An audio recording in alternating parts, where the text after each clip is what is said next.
Hi, this is Dr. Bhargava. In this short video, I have several interesting cases to share with you. This is our first patient, and they presented with a new diagnosis of neuroendocrine tumor arising from the cecum, and we performed a dotatate PET-CT for staging. Let's start by taking a look at their rotating image. We find physiologic uptake in the pituitary, the salivary glands, liver, spleen, excretion from the kidneys into the urinary bladder, physiologic focal uptake in both adrenals, and then in the right lower quadrant, we see this primary tumor and the adjacent nodal metastases. So the tumor is in the cecum, seen right here on the fused PET-CT image, and then the nodal metastasis is right there, a tiny focus with focal uptake suggestive of metastatic disease. So this patient underwent a right hemicolectomy where they removed the tumor and the adjacent lymph nodes and presented for a follow-up. And so this is their follow-up dotatate PET-CT showing again physiologic distribution, and this time the previous findings, we don't see them anymore because they've had surgery and there is no evidence of recurrent or metastatic disease. So this was reported as negative. The interesting finding about this is that there is this physiologic uptake in the prostate that we sometimes see on dotatate PET-CT, and also we frequently see physiologic focal intense uptake in the adrenals, and these should not be confused with an adrenal neuroendocrine tumor. And so when the patient underwent a right hemicolectomy, they found a well-differentiated tumor, and 6 out of 39 lymph nodes were positive at pathology. And so remember, on the previous slide, I showed you one lymph node with dotatate uptake. Frequently at pathology, there are more lymph nodes seen in such a situation. This is a good review article on diagnostic pitfalls in dotatate PET-CT imaging. This is our next patient. They presented with passing bright red blood per rectum or hematochezia, and we performed a labeled red blood cell scan.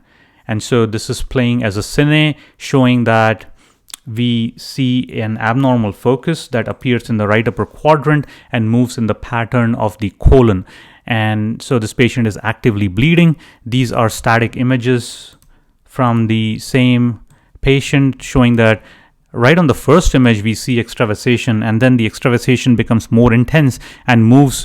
Some of it moves proximally, and some of it moves distally in the pattern of the colon. And so, if they're bleeding actively from the hepatic flexure of the colon, it is the superior mesenteric artery that the interventional radiologist should interrogate at angiography.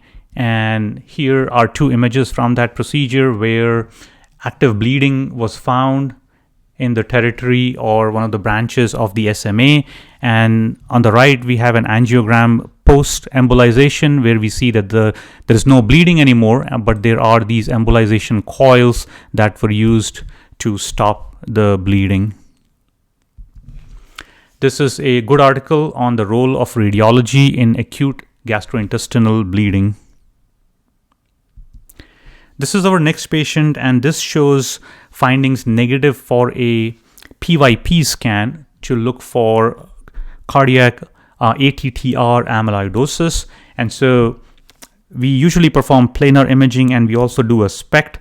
This is a cine from their SPECT showing uptake in the bones, but no focal uptake in the myocardium. On the right, we have a static image where the technologists have drawn the region of interest over both sides of the chest, and they have done a ratio where the ratio is within normal limits, and so we should call this a negative PYP scan. On the next slide, we have another patient whose scan was positive. We'll start by looking at the SPECT cine, where we see intense uptake in the left ventricular myocardium on this rotating image.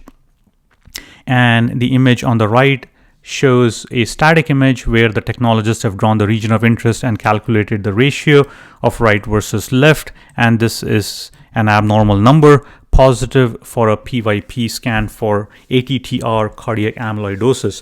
This is a good article on how to perform and interpret cardiac amyloidosis radionuclide imaging, and we use the Perugini score, and this is the visual appearance of score 0, 1, 2, and 3. And also we want to do a SPECT, preferably a SPECT CT, to see such focal uptake in the left ventricular myocardium. Thank you for watching.